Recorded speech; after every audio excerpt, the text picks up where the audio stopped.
Good morning. Call this meeting to order, the Lebanon County Board of Commissioners. Would you all please join me in observing a moment of silence, please?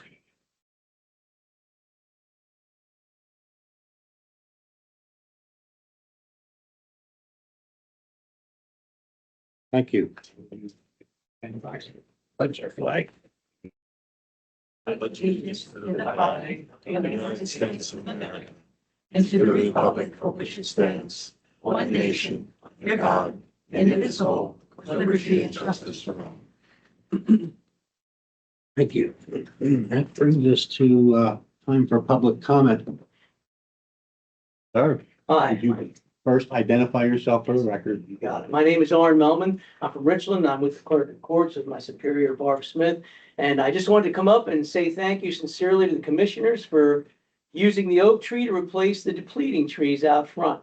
I don't remember all the details, but the oak and the cluster of oaks is used in things like medieval imagery as a symbol of good things.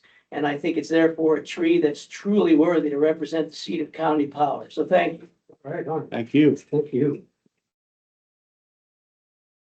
Oh, while we're talking about good things and before we get Way to start the meeting. into the meeting, I would, we had some, something came to our attention, about some, outstanding, service and, um, work at the, prison. This is the, report from the Office of, County, Department of Corrections. And I'm just going to read excerpts from this letter that the initial inspections that was made back in January, observations were adequately addressed through the preliminary findings period. There are no standing deficiencies or citations to report. Then it goes on to say Warden Litz and the Lebanon County Correctional Facility staff deserve credit for their efforts in operating this facility in accordance with statewide correctional standards. Staff at the Lebanon County Correctional Facility should be proud of their accomplishments and are encouraged to maintain this level of compliance. And due to the Lebanon County Correctional Facility meeting or exceeding these Title 37 compliances, the facility is granted a biennial inspection. So through 2 years. So he's saying that the correctional staff should be proud. We are proud of their performance. So I just wanted to read that for the record. I think you wanted to see that report, Commissioner. Okay, pass that on. You're finished. Okay, that brings us to the minutes from the meeting on June 5th. You have those in your packets. Need a motion to approve those minutes. Moved. Second. In second, any questions or comments? Hearing none, all in favor, please say aye. Aye. Pose same sign. Minutes are approved. Thank you. She's kind of like radar in MASH. You go on and she's right there. This is new one. Yes, good morning. We had receipts on June the 17th and 18th of $2,891,300.28. That brought us to total cash of $5,556,154.82. We had expenditures this week of $3,823,609.35. The undistributed tax claim is $87,058.09. So that leaves us $1,645,487.38. Make a motion to approve the treasurer's report subject to audit. I'll second the motion. Motion is second. Questions or comments regarding that report? Hearing none, all in favor, please say aye. Aye. Pose same sign. Report is approved. Thank you. I have a question. Fine. Trevor, when do you expect the next check, or is there a time frame for the next hotel tax check? I have dispersing to do, which I will probably do next week. So we'll get a check back from her then soon after that. Okay. The 10% we get back, we'll get then after that. Thank you. So introduce yourself for the record, please, and you may proceed. Chelsea Nagley, Director of Human Resources. Personal transactions under terminations and resignations Kelly Marie Rentschler, Aging Care Manager 2, Area Agency on Aging, resignation effective June 6th. Luz Vasquez, part-time receptionist at Community Action Partnerships, resignation effective June 13th, with the last working day being June 5th. Kathy Steiner, Jury Administrator, Courts, retirement effective August 7th. William Walton, Detective, District Attorney's Detectives Unit, resignation effective June 20th. Rosalind Cantrell Betts, Office Support 2, Domestic Relations, resignation effective June 20th. And Adriana Pacheco, Probation Aide at Probation Services, resignation effective June 20th. I move to approve. Second. Motion is second. And I will note, that Kathy Steiner of Courts is retiring after 25 years of service. Longevity and thank her for her service and all those others. All in favor, please say aye. Aye. Opposed, same sign. And approved. Under leaves of absence, Stephen Benninghoff from the District Attorney's Central Booking, up to 4.5 weeks of leave of absence effective July 7th. No Aguilera Gonzalez, Probation Services, up to 2 weeks leave of absence effective June 30th. Jessica Horse from Area Agency on Aging, 2-week leave of absence effective May 29th, and she returned on June 12th. Make a motion to approve the leaves of absences. Second. Motion is second. Any questions or comments? None, all in favor, please say aye. Aye. Aye. Both same sign, and those leaves are approved. Under changes of status, transfers, and promotions, Ebony Brown, promotion from caseworker 2 in children and youth to casework supervisor 1 in children and youth at the rate of $2,270.46 biweekly effective June 23rd. Michael Knoll, change of status from full-time telecommunicator in the Department of Emergency Services to casual part-time telecommunicator at the rate of $22.39 per hour effective June 22nd. Skylar Patton, transfer from full-time direct support aide at the Renova Center to full-time central booking agent in the District Attorney's Central Booking at the rate of $15.38 per hour effective July 6th. Juliet Arancibia, promotion from law clerk in the Public Defender's Office to Assistant Public Defender 1 at the rate of $2,530.05 biweekly effective June 23rd. Patricia Gundra, promotion from Office Support 1 in the Recorder of Deeds to Second Deputy in the Recorder of Deeds at the rate of $1,157.91 biweekly effective June 23rd. Second. And second, questions or comments? All in favor, please say aye. Aye. Both same sign, and those changes are approved. Under other transactions, Buildings and Grounds would like to hire Raymond Colon Rodriguez as a maintenance mechanic at the rate of $1,529.27 biweekly effective June 23rd. Children and Youth would like to hire the following 2 caseworker 1s, both at the rate of $1,597.60 biweekly, both effective June 23rd. And that is Carol Townsend and Hannah Sweda. President Judge Towalk would like to hire Brian Coomer as a court officer at the rate of $13.31 per hour effective June 23rd. President Judge Towalk would like to hire Beulah Long as a jury attendant at the rate of $12.38 per hour effective June 23rd. MHIDEI would like to hire Sean Arsene Hallman as a fiscal technician at the rate of $1,541.22 biweekly effective June 30th. President Judge Towalk would like to hire Christina Shiflett as a collections officer at the rate of $1,333.67 biweekly effective June 30th. The Thonotary Clerk of Courts would like to hire Alyssa Piles as a general clerk seat at the rate of $1,138.30 biweekly effective June 16th.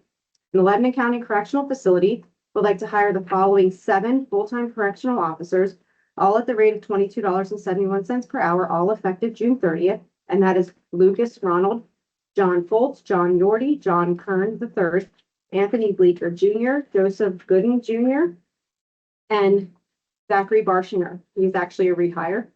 And the Lebanon County Correctional Facility would like to hire Jacob Martinez as a part-time correctional officer at the rate of $23.39 per hour effective June 30th.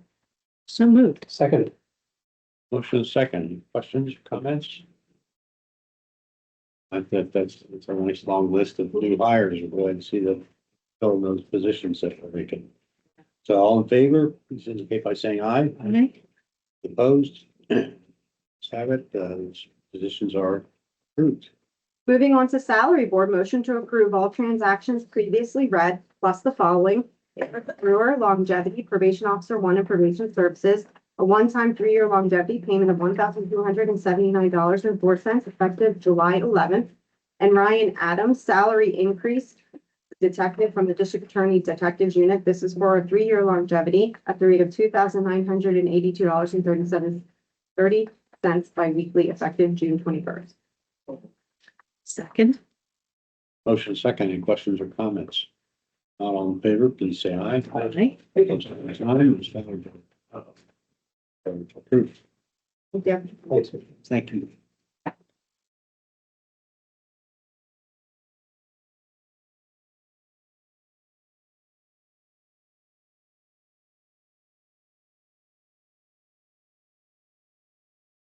Great.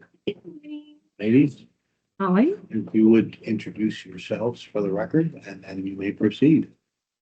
Good morning, Holly Leahy, Administrator for Lebanon County Mental Health, Intellectual Disabilities, Early Intervention Programs. Along with me, I'm Sue Douglas. I'm the fiscal director for Lebanon County MHIDEI, as well as the Food Drug Control Piece. Welcome. this morning we're here to present several budget-related items for MHIDEI. I will begin with the provider contract amendments for fiscal year 2024-2025. There are 4 contract amendments in total. That's 1 for early intervention, 2 for intellectual disabilities, and 1 for building maintenance. The total is $19,330. These will be covered through our current allocations and budget. Therefore, we are not requesting any additional county tax dollars for these expenditures. I'll make the motion to approve the 24-25 provider contract amendments. Second. And second, questions or comments? In favor, please say aye. Aye. Aye. Opposed, same sign. Those amendments are approved. Thank you. Next, we have our MHIDEI fiscal year 2025-2026 service contracts.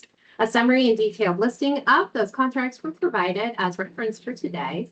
These contracts represent a total of $6,361,597, which is an increase of $535,975 when compared to fiscal year 2024-2025. 81 service providers and 8 support services for a total of 89 providers. Each provider may have contracts to serve mental health, intellectual disabilities, early intervention, or any combination thereof. Thus, one provider may serve 1 or all 3 programs based upon the services offered. When breaking down each program, overall mental health contracts in a total $3,408,737 increased by $293,521 from fiscal year 24-25. The main increase is the contract with Wellspan Philhaven for crisis intervention and a new contract with Mental Health America of Lancaster for advocacy. Intellectual disability non-waiver contracts in the total $1,214,635 increased by $147,709. And we continue to adjust units for providers based on historical usage. And then we also have our intellectual disability waiver contracts in the total of $21,410, which actually decreased $701. That was, however, based on our funding from the state for this program, not a choice on our part. Early intervention non-waiver contracts in the total $1,630,697 increased from last year by $91,995. Mandated services must be included in our contract. The main service to increase is special instruction, which is almost always county-based funded, as medical assistance does not pay for this service.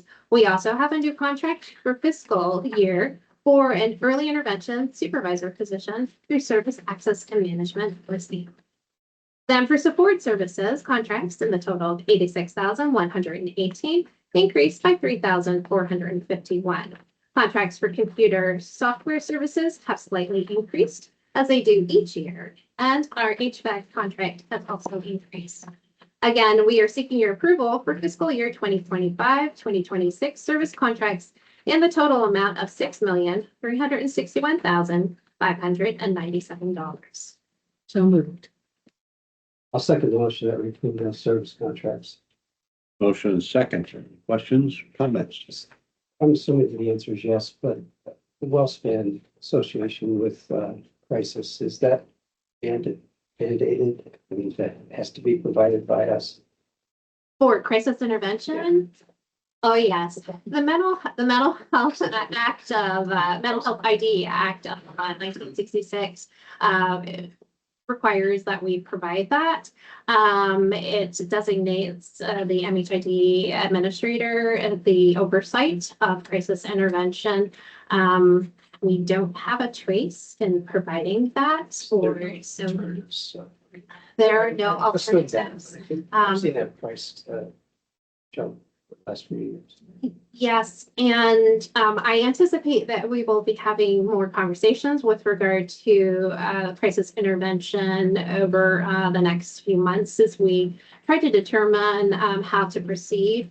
The funding for crisis intervention is not sufficient coming from state and federal funds, and so we are truly struggling as to how to fully fund that. I'll talk a little bit more about that as we look at the agency budget overall, but crisis intervention is most definitely one of those areas that we need to have some additional conversations regarding and determine next steps. Thank you. Motion second. Any additional questions? If not, all in favor, please say aye. On the same sign. Contracts are- Thank you for your approval of those service contracts. In conjunction with the approved contracts, I would also like to provide an overview of our 2025-2026 agency budget for your approval. I will note some things as we go along. I'll start with expenses first. Total funded agency expenses increased by $303,530 and are now $9,084,501. We are still using utilization factors to reduce certain budgeted provider contracts, continuing to recognize the need to contract for services that may not be used, but must be available for client choice. While provider contracts have increased, we were able to reduce other line items to keep the total increase to a minimum. Revenues. Projected revenues of $8,318,479 are down $85,109 from the previous year. The $175,000 in ARPA crisis consultation funds were expended, plus the mental health program experienced a loss of $75,000 from our drug and alcohol department for the crisis program to serve the substance use population. Some of this revenue decrease is offset by mental health reinvestment funding from the health choices system, specifically for crisis intervention workers and mental health residential service programs. This is a total of $782,024 budgeted in health choices reinvestment revenue. I will emphasize that these funds are not permanent, but rather one-time funds, and thus tremendous help to our budget does not address the ongoing need for permanent, sustainable mental health-based funding. We anticipate very few remaining health choices dollars for fiscal year 2026, 2027, so there's already concern for the next fiscal year. Additionally, $352,913 is anticipated additional revenue if needed for mandated early intervention services. We are not budgeting or anticipating any increase in state mental health or intellectual disability funding. While we are budgeting for flat federal and state funding, we are also noting the possibility of funding cuts and additional loss of revenue.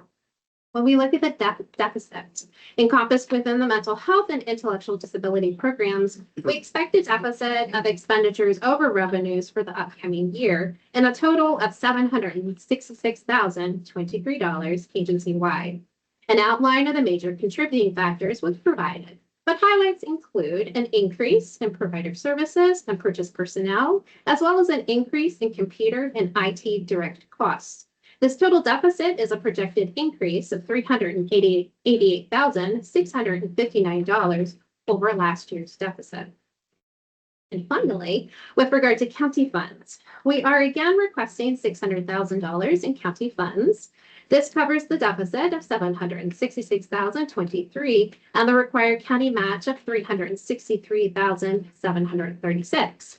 This is not reflective of the overall deficit we're experiencing in the total of $1,129,759.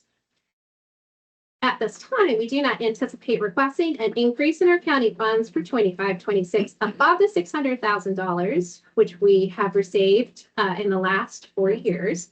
We will work to manage the agency budget all year long to decrease expenses as much as possible and avoid requesting additional county tax dollars in 25-26. Last year, 2024, when I presented, I projected that we would be looking at a deficit of $1,339,234 in fiscal year 25-26. We are very close to this projection at that $1,129,759 and only saved by the one-time leftover health traces revenue. I will caution that with the loss of health traces revenue in fiscal year 26-27, even without funding cuts, our projected deficit will potentially skyrocket to $1,911,783, which may not be manageable solely with $600,000 in county funds. Governor Shapiro has once again included $20 million statewide in his proposed 25-26 budget for mental health-based funding, which would certainly help this year. But even if his budget is approved, we will continue to see increasing and unmanageable deficits. In summation, we are seeking your approval for our MHIDEI fiscal year 25-26 agency-wide budget, which includes $600,000 in county funds to cover the required county match for services and the deficit to our mental health and intellectual disability-based funding. That was a mouthful. It wasn't mouthful. Much to share this morning. I will make a motion to move forward and accept your summary. I'll second the motion that we approve the overall budget for 25-26. Okay, the second question, Comment is that it's, good look ahead. Thank you for giving us that projection of the challenges ahead, and hope that the legislature will step up and finally resolve some of these deficiencies in funding. Without that, we have other challenges throughout the county aside from yours, and it's going to require a lot of sharp pencil work to protect what we have as exposures and also the taxpayer at the same time. Yes, we recognize that, and so we will definitely be looking at every way possible to cut expenses in any areas possible. Those are primarily services and supports though. So the difficulty remains that to truly decrease expenditures within our department would mean we would need to look toward those services and supports in the community and decreases there.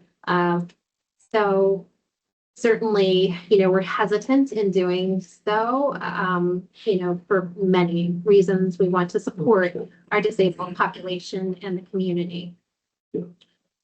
But I was just going to say though, would you agree that from my perspective to all these years of being associated with people, Bill and span too, that this challenge for our society just continues to grow. Funding is one aspect, but we need more facilities, providers. If you had an extra $1 million, how easy would it be for you to even find providers, additional. So yeah, we're schools, everybody is struggling with this issue right now.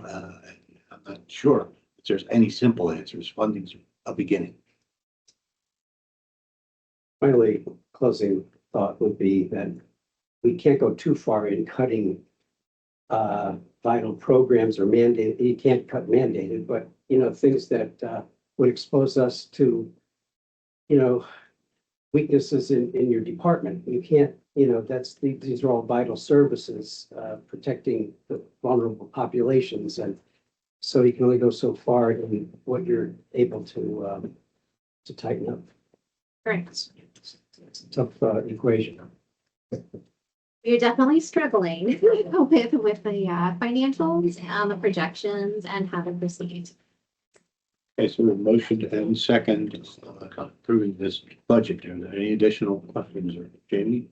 So in your, going back over the county funds again, you have in here that if, that should be a big capitalized if, I think, if the governor's statewide proposal of 20 million is approved, that should almost cover the MH deficit.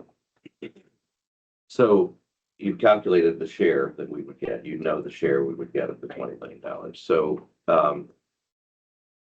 if it doesn't, I guess it's probably here in the numbers, I could figure out somewhere, but if that's not approved, because I think the governor and the legislature are pretty far apart yet. I don't think anyone's anticipating a June 30th budget. Where does that leave us in terms of what you would be asking for or having to cut? I'm not asking for what you would cut, just in terms of numbers, it would be, well, you're going to then need, you could potentially ask the commissioners for another 700,000 on top of the 600, and that would cover it, or a mixture of cuts, or what kind of a gap are we talking about if it's not passed at all? So from there we can calculate, well, what if 10 of the 20 million is passed? Right. It So was that 10 last year, right? It- What did they fund last year? it was 20 Oh, million it's 20, last year. It okay. was 20 million last year, and that certainly helped with 24, 25. As I said, last year we also had additional deficit over and above the 600,000, which was able to be offset by the Health Choices reinvestment dollars, and then also the additional 20 million statewide from the governor. So Okay. with the total deficit in the looking at 1,129,759. So that would be the MHNID deficit of 766,023.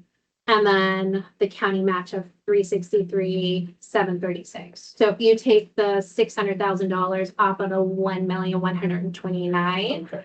and again, that is only projected. So there are times throughout the year where provider may not fully bill us for a month. So there are some differentiations between what we receive and in invoices and then what was actually their maximum encumbrance. So we do recognize some relief from that. So not every provider expends their full maximum encumbrance throughout the fiscal year. That also helps toward the deficit. So as we look toward expenses, we don't encourage providers not to deliver services, and but it does help if it's not fully expended throughout the year. So potentially, we could be looking at another $500,000 to answer your question. Okay.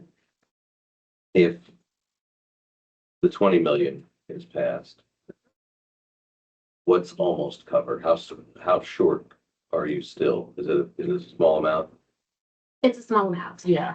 It's a small amount. The 20 million and 24, 25 was about $400,000. Okay. So we would be looking at about the same amount, so which would really offset the deficit amount, and then we could work within the $600,000. So certainly what the governor and legislators pass for the budget is paramount to our program and the services and supports that we provide.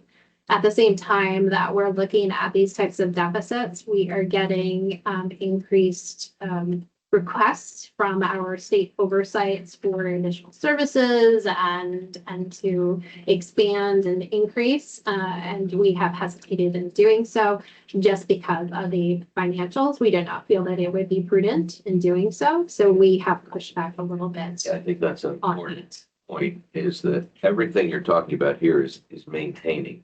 Yes. There is no expansion of services. There's no more outreach. It is just status quo if you can maintain that. Yes, and, you know, the provider costs continue to increase. You have to give your employees, you know, their increases and we just have to manage it as best we can. All right. Any provider within our system that's trying to continue to maintain with flat funding is struggling for that very reason, because any cut to them could potentially mean that they may have to close their doors. They're small providers that deliver, you know, perhaps maybe 2 or 3 staff members. So any type of cut to them may mean that we completely lose that support or service within the community.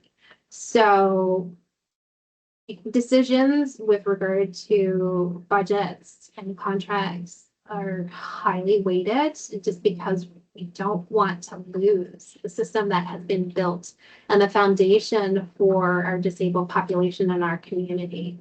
And that is the danger when looking at all of these numbers. They're numbers, but they equate to individuals in our community, their success. I just looked at all of these budgets and things and all the different departments. And I don't remember which one I read it in where an automatic 4.5% increase was included. Was that yours? Apparently not. Okay.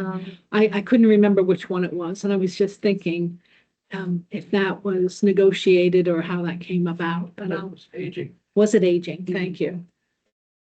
You know, we ask our providers that submitted budgets to come Well, in that- with a flat budget. Yeah, that's what I always thought you Yeah. did in the past.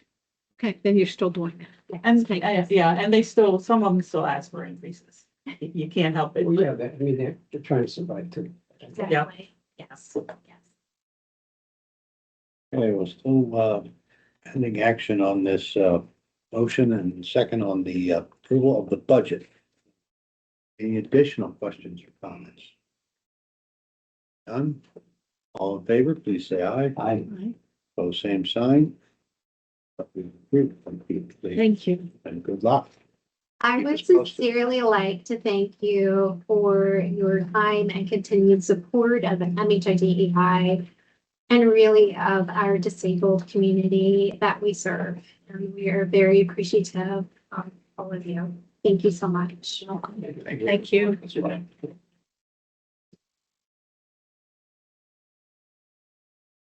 Who's gonna go right into drug and alcohol? Yes. Jim is on vacation. So I am doing the best I can. I can't answer a whole lot of programmatic things, but I'm getting better at programmatic information Do you know the numbers? as Jim is getting more and more education in the fiscal realm. So I'm here to present this morning, the Lebanon County Commission on Drug and Alcohol Abuse 25-26 fiscal year budget, for your approval. I will not be presenting any contracts at this point for the new fiscal year as we've reached the end of our 5-year grant agreement with DDAP, the Department of Drug and Alcohol Programs, as of June 30th. The new 5-year agreement for 2025-2030 is still in DDAP's legal department, being reviewed for language. They've given us a start date for the new grant agreement of January 1st, 2026. And at that time, we will present new 5-year contracts sometime probably in November, December for new contracts. The commissioners have already signed the 6-month extension to the current grant agreement as requested by DDAP. Provider rates have been held at the current level for those 6 months.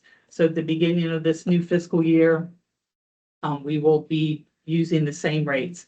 Any rates that will be increased will go into effect in January. And that is pretty much the consensus of most of the drug and alcohol programs across the state. There's been a lot of discussion between all the different counties, and we feel that that's gonna work the best. So that's what they've done. Are there any questions about what's, there are many questions about what's happening. But they are basically extending the agreement to go another 6 months. And at that time, you know, they'll renew the agreement. So in your packet, you've received our 25-26 budgeted revenues and expenses with comparison to 24-25 amounts, as well as a 5-year trend report. Our new budget is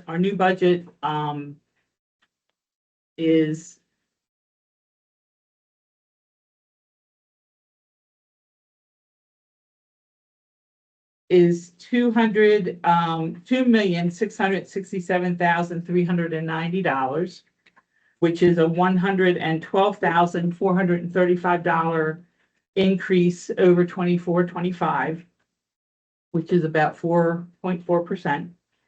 The increase is mostly coming from an increase in our opioid settlement fund expenditures, combined with some lowering of a few of our contracts for the new fiscal year. Some of the highlights, we are using opioid settlement money, and up to $455,000 is in the budget this year. Those programs there are 3 programs that are ongoing, which is the MAT maintenance program at the prison, which is $100,000 contract, and we did actually cap that contract this year. They could have spent way more, and they did last year. So we have kept them to the contract simply because the funding for 24-25 from the drug and alcohol program from the state has just been very in flux. We were not able to we requested additional funds, but we got not nearly what we requested. So we had to keep our contracts at a cap. The second one is the part-time correctional officer at the prison who helps administer the MAT program.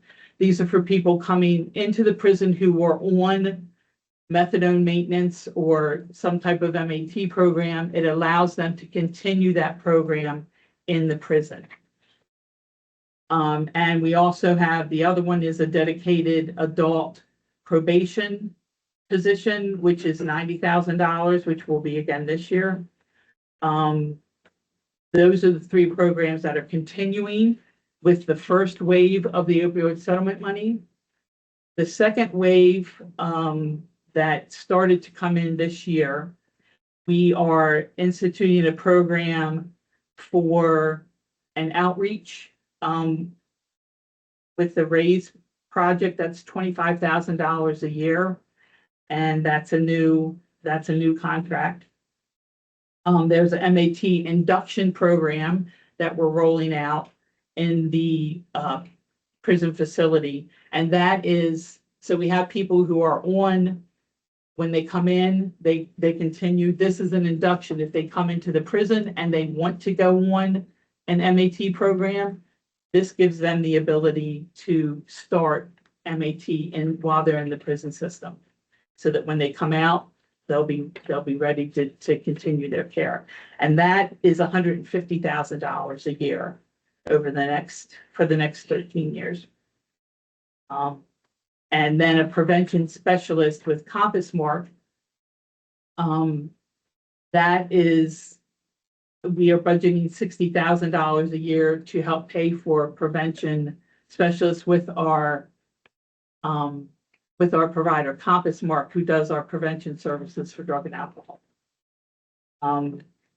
They have had a lot of increases in their staffing, and they want to continue in the schools the way they have been. So that is part of our new second wave opioid settlements. So that's why that increased to 455,000 for this year. Our prevention contract decreased $86,000, and basically Compass Mark continues to do our prevention in the schools. And this coming fiscal year, we decreased their contract to include only funding that we have concrete knowledge of at this time. We have absolutely no idea. We did get a 6-month allocation from DDAP. Most of those funds are federal. Our SOR, our state opioid response money, our treatment money is all federal. Our base money is the only thing that we get that's state, and that only constitutes maybe $300,000. Most of our money that we get is federal, so we all know where that's kind of heavy there. So we asked Compass Mark to keep their contract to the $60,000 that we're allocating for the opioid settlement, and the $65,000 that DDAP gives us every year for prevention. That amount has not increased in probably 15 years. They have given us the same amount of prevention money every year. So we have asked for more, and we've told them if they go over their budget and we receive more money from DDAP, we'll certainly help to continue to fund that. Intervention costs decreased $56,000. As Holly said, we have decreased the amount that we're able to fund the crisis intervention on the drug and alcohol side. The amount is just too much for at this point for our budget to give. So we have asked for that decrease from MHIDEI. As in prior years, we're not requesting any support from the county general fund. And I think Jim had told me just before, just last week, that the methadone clinic moved to their own site, and which left the detox and rehab for White Deer Run, Acadia, in the old space. And they have, originally they said they weren't going to use that space. They weren't going to expand into it. Now they've said they are looking to expand into the space. Yeah, it's been a bit of a Yeah. volleyball match. Yeah. Matt's working on that too. So we'll be looking at that contract as well. We had agreed on this end to settle that lease, and they were gonna pay the sum. And then Right. they've come back and said, "Bon, we may be changing our mind." So Right. we'll see where that goes. Yeah. So we will kind of see where that goes. There are no COVID or ARPA funds anymore.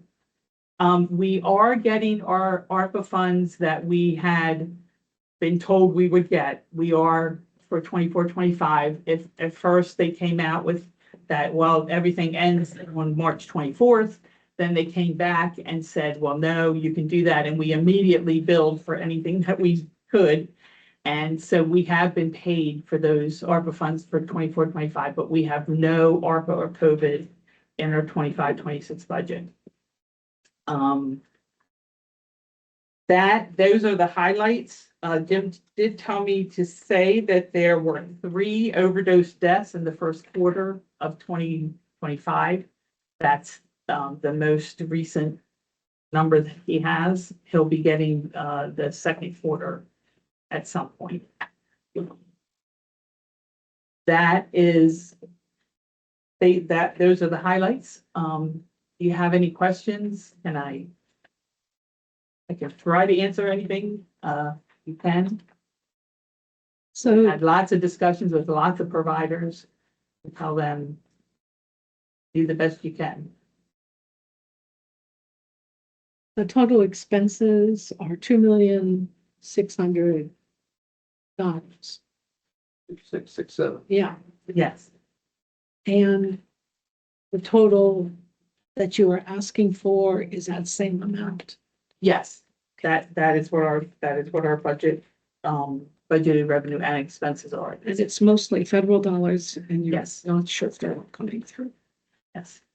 Backfilling with the rental income that we get from Acadia. That is basically our county funds that we use. Okay, so, and what does Acadia pay or what will they pay if they take up more space? Will we get close to breaking even? I don't know. I don't know what those contract negotiations are gonna look like. What do you mean breaking even? Like with what, I don't know what we valued the rent at before. I can't recall that, so will the amount break even?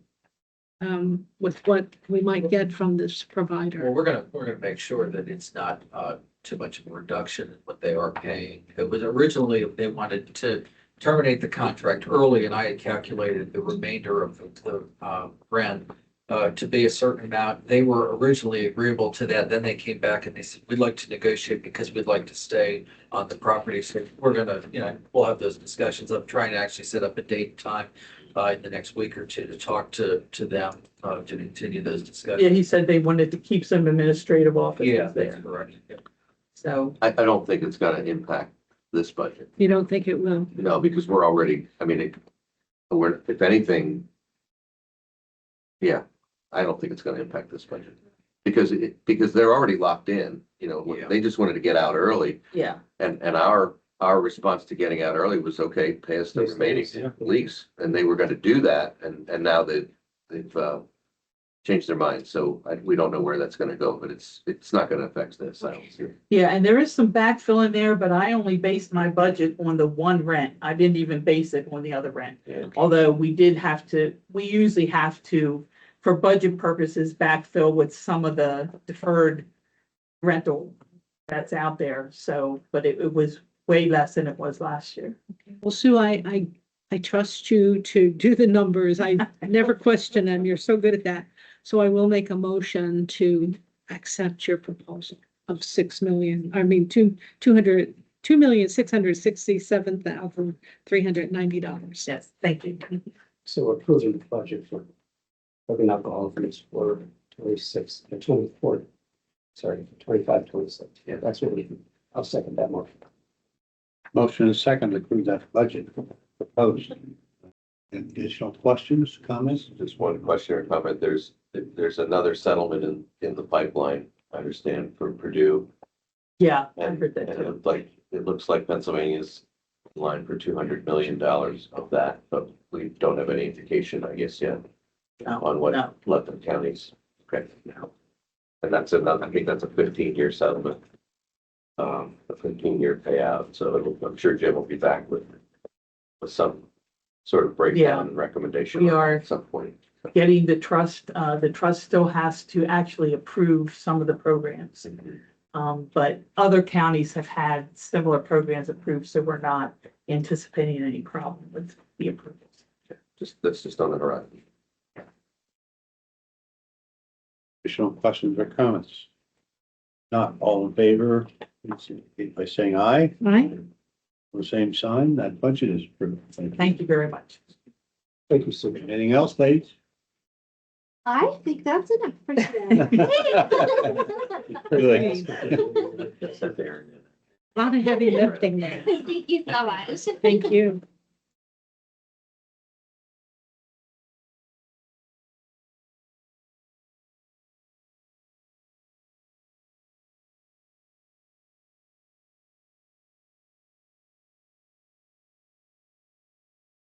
Good morning. If you would please identify yourself for the record and then you may proceed with your presentation. My name is Erin Moyer and I'm the administrator for Children and Youth.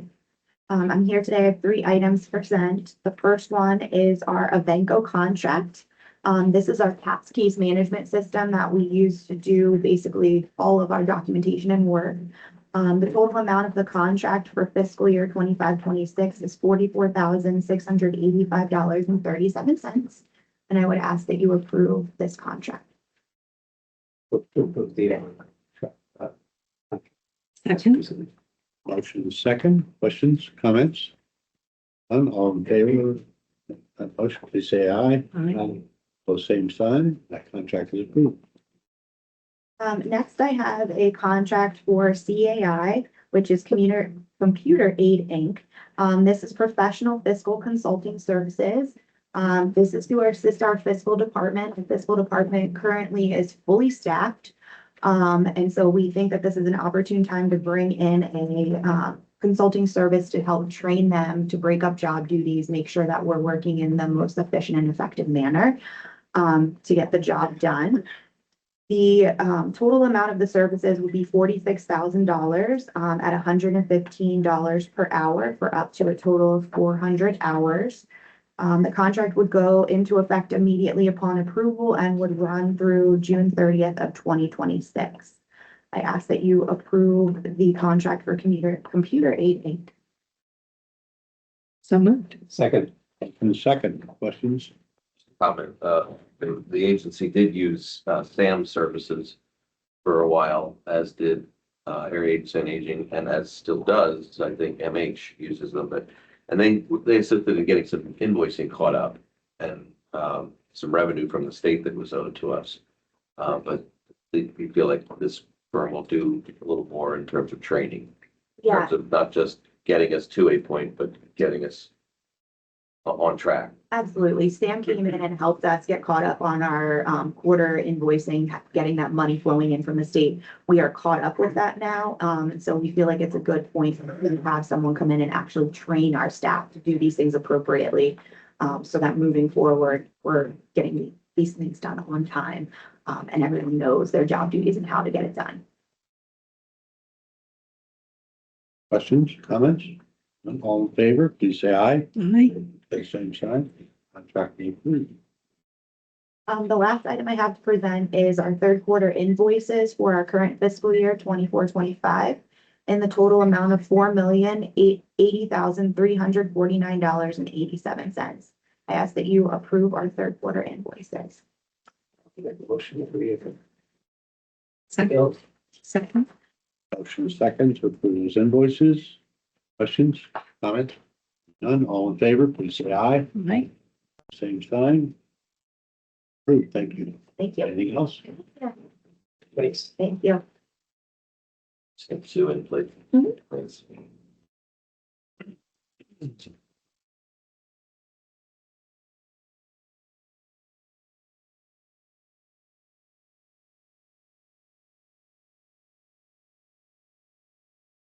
Morning. Good morning. Good morning. Morning. Would you please identify yourself for the record and then you may proceed with your presentation. Absolutely. Sue Christner, I'm the Deputy Director of the Juvenile Probation Unit. I'm here today to present a request pertaining to secure detention. As you may recall, you had previously approved us for 2 county-owned detention beds. We were able to secure one at a detention center in Morgantown, which is about a 45-minute drive from here.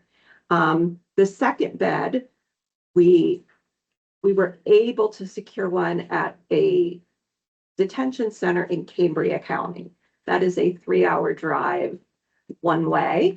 But at that time, that's sort of where our resource options were. And as you might recall as well with that, we are part of a regional kind of consortium of counties who is really trying to attack the need for detention beds in our geographic area. So as a result, we came together with several of our neighbor counties, and we've been working with the Abraxas Academy in Morgantown to secure additional beds closer to home. They have opened up some beds and have offered us to move our contracted bed from 3 hours away to they could absolutely absorb that now with their staffing, where we could have our 2 contracted beds at Morgantown.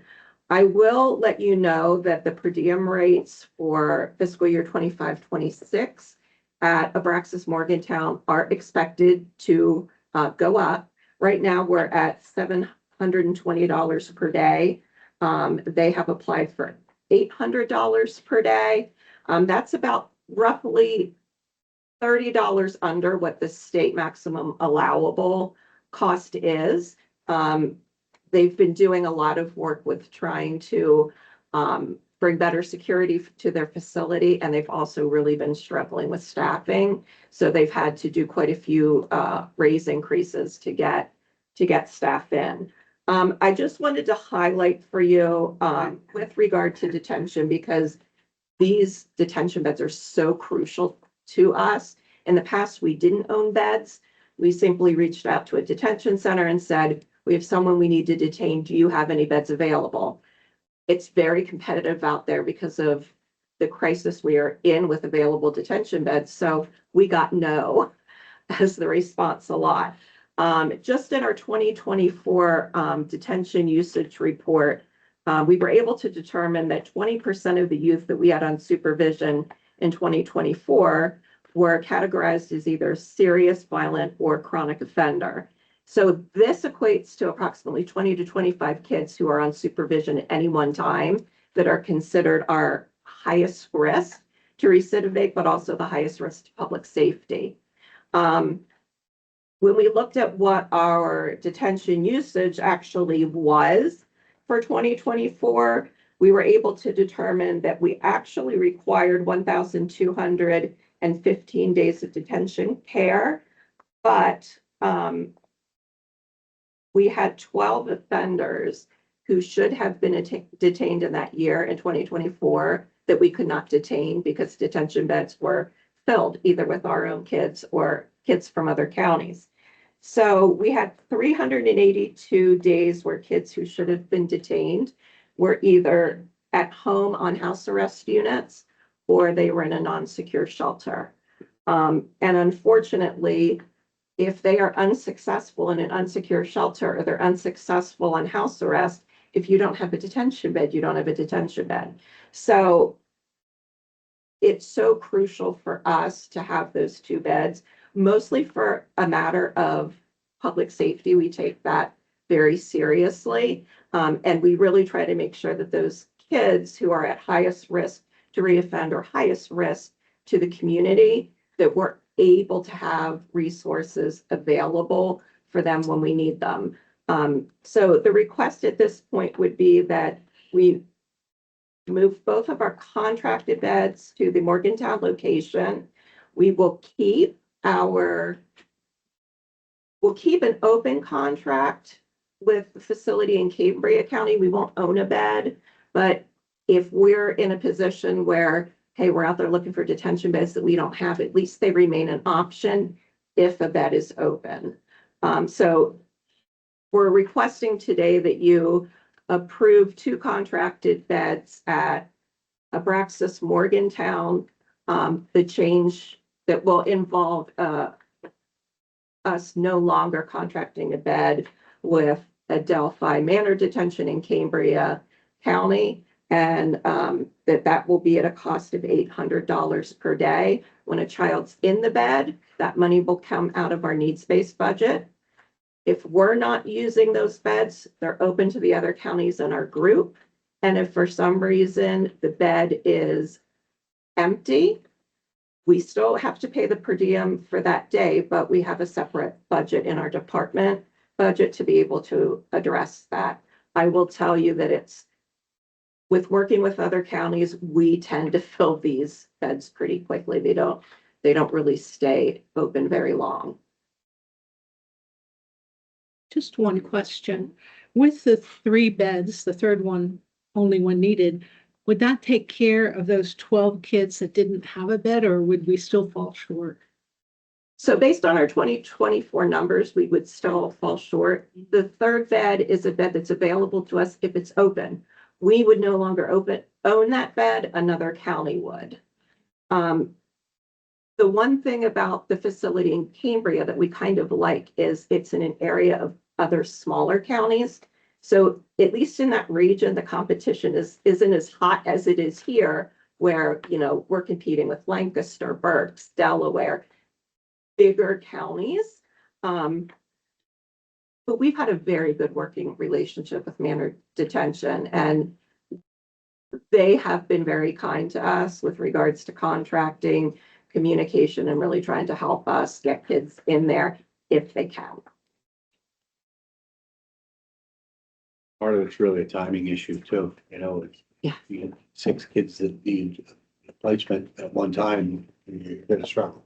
Yeah, sometimes we will have a day where the bed's empty because we don't have any kids that particular time that need it. And then the next day you have 4 and you're trying to figure out what to do with them. So we do a lot of triage of cases and do the best we can with those that we cannot remove from the community. Thanks for what you do. Thank you. Are you done? Yes. Okay. Make a motion to approve the request concerning adding a third bed and of course keeping 2 active. So you're locking in for 2. Yes, we're locking in for 2, but we will maintain the contract with Manor in case we need it.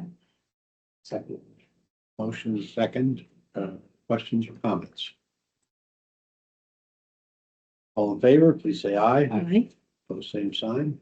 Have that approval. Thank you. Thank Thank you, you. Sue. Mhm.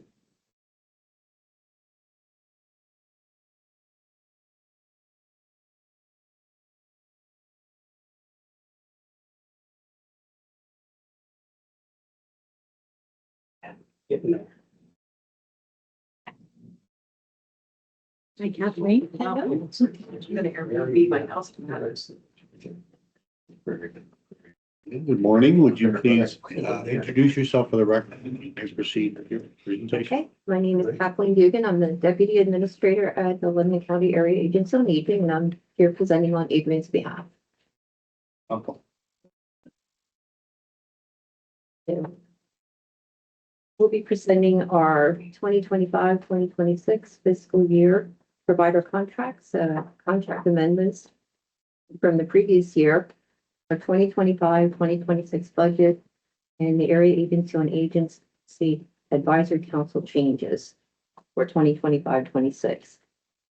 So in your package, there's a list of our contracts. There's 32 contracts that we have for services budgeted at $1,005,072. Pennsylvania Department of Aging, or PDA, limits the increases that we can give to our service providers on a yearly basis through the Aging Block Grant Program Directive. This year, they've authorized a provider rate increase up to 4.5% to the existing rate of what we've been giving to our contracted providers. Many of our contracts are not capped since we have more than one provider who's available to provide the service. Service levels are then tracked internally to ensure they do not exceed the amount budgeted. In conjunction with the contracts, we present a summary of our 2025-26 budget for review. Please note the following. Our total revenues and expenditure equal $4.84 million. This is $325,482 more than our 2025-25 budget, 24-25 budget. Our personnel costs have increased due to the 4% union contract increase and the projected 4% increase for non-union members in the new fiscal year. Currently, with the Area Agency on Aging, we are fully staffed. We have one position on hold that will be in the reception area. Our contract with Exact Interpretation Services, we have not renewed because we've been using Proprio Interpretation Services, and that is reimbursed by the state. So they are paying for that. We have also been using some of our staff who have been getting an interpretation stipend, and they can help us with Spanish and/or Nepali speaking people, which we have seen an increase in the people that we're working with who speak both. We also have had increased expenditures for technology because we've added cell phones for staff that need to be used in the field. our case managers, and that's $14,928 a year. The Microsoft 365 technology for each staff member needing to use the county computer, $15,156. And we also have subscription fees for the co-pilot program on a monthly and yearly basis. Those are $17,680.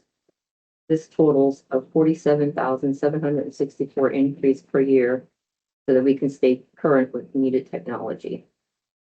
On the revenue side, we are not anticipating an increase in our regular aging block grant, but both PDA and local area agency on aging are continuing to advocate strongly with our legislators for a needed increase because we've had flat funding for years.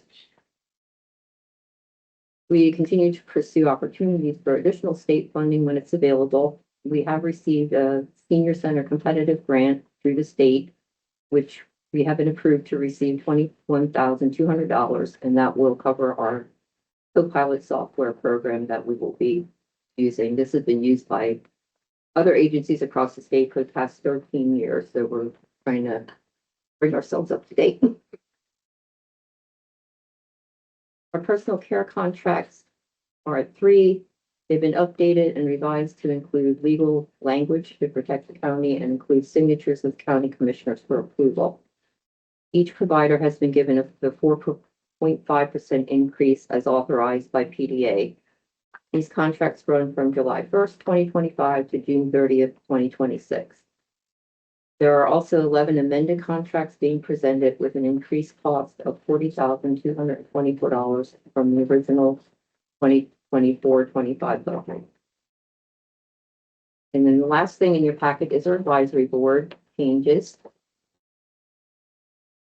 The advisory council met May 8th, 2025, and voted on and approved the changes to the council. One member is ineligible to be able to be reappointed because of personal reasons, and one is ineligible to be reappointed to the next term due to already having served a 2-year term. Those are Judy Dissinger, a retiree consumer, and Kimberly Carter-Umble from Lebanon Family Health Services. Members serving one 3-year term ending June 30th, 2025, willing to serve another 3-year term effective July 1st, 2025 to June 30th, 2028 will be Roger Keir from the Lebanon VA Medical Center, Teresa Lewis with Cedar Haven, and Betsy Sternberger with Lebanon Transit. Number 4, if you're following along, was inadvertently entered. That is for next year. So we're going to skip over that. And we have new appointees that are willing to serve a 3-year term effective July 1st. And those are Caitlin Fetter from Londonderry Village and Douglas Stump, who is a retiree consumer. As in the prior year, we will be requesting additional support from the County General Fund for our 2025-2026 budget and contracts. Any question? Any question? Yeah, that 4.5% almost looks like it was given automatically. I mean, did everybody ask for more than that was given, or? It wasn't given automatically to all of our providers, but we did give it to many of them this year because we haven't been able to. So when you say each provider, it doesn't mean you gave it to all the providers? No. Okay, that answers my question. They were Okay. authorized for up to 4.5%. Yeah, it's up to 4.5%. I read that in the front, but then when I got to here, it said each provider, and I know everybody interprets things differently. To me, it meant all the providers got 4.5%, and I thought, yeah. So, but now I understand, just each of those that received it, requested it, and was verified. Yeah, and ones that we have some that we know we haven't been able to increase. Very good, thank you. Yeah. So you have 3 items here. Right, I was gonna say, we'll take action on, first is the 25-26 contracts as presented. We'll entertain a motion to approve those contracts. I will so move. Second, Motion second on those contracts. Any questions, comments? None, all in favor, please say aye. aye. Pose same sign, and contracts are approved. Now is the budget as presented. Make a motion to approve the budget. Motion second, questions, comments? None, all in favor, please say aye. Aye. Pose same sign, and finally, the advisory council changes as presented. Just one, if I could, just clarity on that one. I think that Teresa Lewis is okay. She's still a 2025. According to our records, am I right, Dawn? Yes, yes, I did reserve it. Yeah, Okay. I think you said that one was, you said number 4 didn't belong, but I think it does. I think she does. No, she's the number 3. No, I'm sorry, number 4 on the paper here has a list of the people who will be next year. Oh, this That's number. me. Right. Yeah, Okay, I'm I was sorry. looking at this number. It was a lot this time with numbers. Oh, yeah, we've already, I'm okay. sorry, I confused you with that. I say as presented in this narrative. Okay, I was looking at, when she referred to number 4, I looked at this row. All right, never mind, sorry. I'll make a motion to approve the advisory council changes. Is that how you want it, right? As presented. Benefits and Yeah. appointments, yes. Second. Motion second. Questions or comments? None, all in favor, please say aye. Aye. Pose same sign. Those are approved. Now, Thank you. anything else? Nope, that's good. Thank you Okay. very much. Say thank you. You're keeping the badge though. All right, I have, I'm just to, Lefty, welcome. yep. I have 3 items. The first being, exemptions for disabled veterans eligible for, the exemption for real estate. They are Scott Zaborski of Lambs Lane, Jonestown, Scott Warren, also of Lambs Lane, Jonestown, must have gotten together. Walter Pruitt, Fox Chase Lane, Lebanon, Randy Myers, Willow Avenue, Cleona, and James Pfeiffer of Kreider Drive, Jonestown. To approve the waiver of taxes for the disabled veterans. And I'll second the motion. Motion second. Questions or comments? None, all in favor, please say aye. Aye. Pose same sign. Exemptions are approved. All right, next got a request for reimbursement or payment, actually a payment for the America 250 PA commission for payment to Mr. Bobbin Embroidery of Anvil for $2,042.50 for hats with the America 250 Lebanon logo on it. So they're purchasing 150 of those hats. I've already seen one. I'm assuming they'll be for sale. They are for sale. Yeah, Bought one. you bought one? Yeah. I'll make a motion to approve the purchase of Mike's hats. The second. Motion second. Clarified, not to, for my hat, but I paid cash. So all in favor, please say aye. Aye. Pose same sign. Approvals given. All right, and the last item I have is a request for hotel tax grant funding for the Lebanon Area Fair. They have submitted a request for $12,000 of a grant, and this is for funds being put toward printed ads in newspapers and guidebooks, digital advertising, and a website and advanced online ticketing program that they have used in years past. This, of course, is the request is over the amount that you have in the guidelines, but it is your program, and if you choose to waive that maximum, you can do that. The fund, and referring back to Commissioner Phillips's question earlier of the treasurer, there's $11,450.45 in the fund. If you so choose the 12,000 award, then we'd have to wait for that disbursement, but that should be in the next couple of weeks. So I would think decision that- yours. I would think that we should do the 5,000 now, and after the money comes in, they can reapply, because we don't know how much we're going to be getting.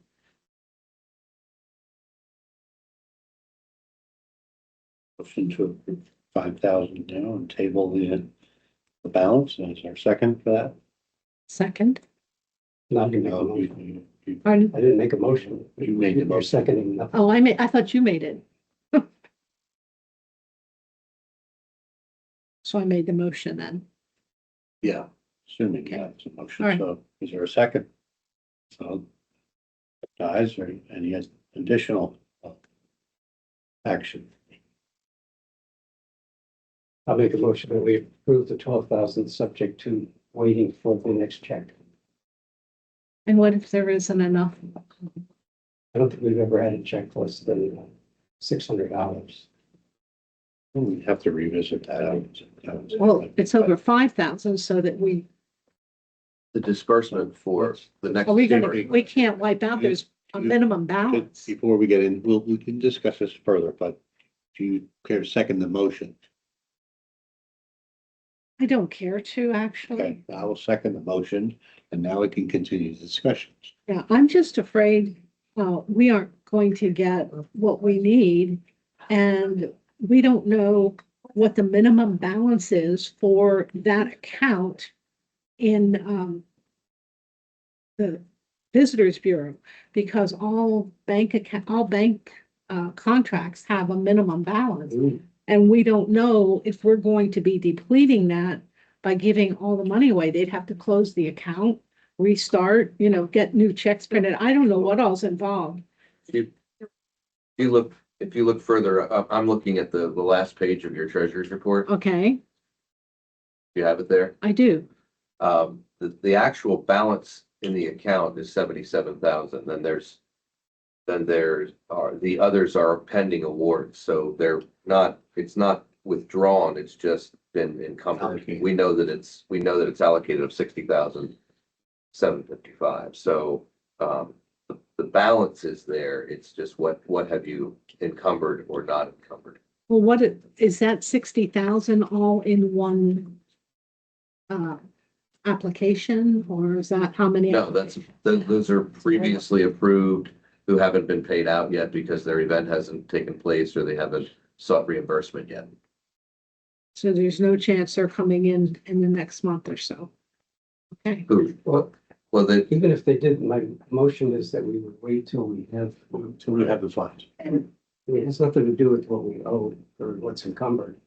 I'm just pointing out. I'm sorry. It wouldn't deplete or take an account to zero. The account's not zero. It's just what have you already So encumbered? just to clarify, the motion is to approve this amount, 12,000 allocate, but the payment would be made when appropriate funds are available. I'll be sure that that fund is not depleted and cause a problem. Actually, that fund is also used for all our collections from the hotel. So that money's all sitting there until it is dispersed. That's the pass through then, or that's Yeah. okay. So all the money that's collected from the hotels or bed and breakfast, hotel tax, sits in that account until it's dispersed. and is So that, it is never at zero. do you know what the minimum balance is for that account, just out of curiosity? Yeah, we have so many accounts that I figured, I have never really had to deal with minimum balance. okay. Any additional questions or comments? If none, all in favor of the motion, please say aye. Aye. Opposed? Only because I don't have a clear picture of the numbers. Good. That motion passes, allocate the 12,000, as requested. So, Amy, anything else? Anything else from anyone that come before the board this time? Not, we'll entertain a motion to adjourn. So moved. Second. Adjourn. Thank you very much. Mhm.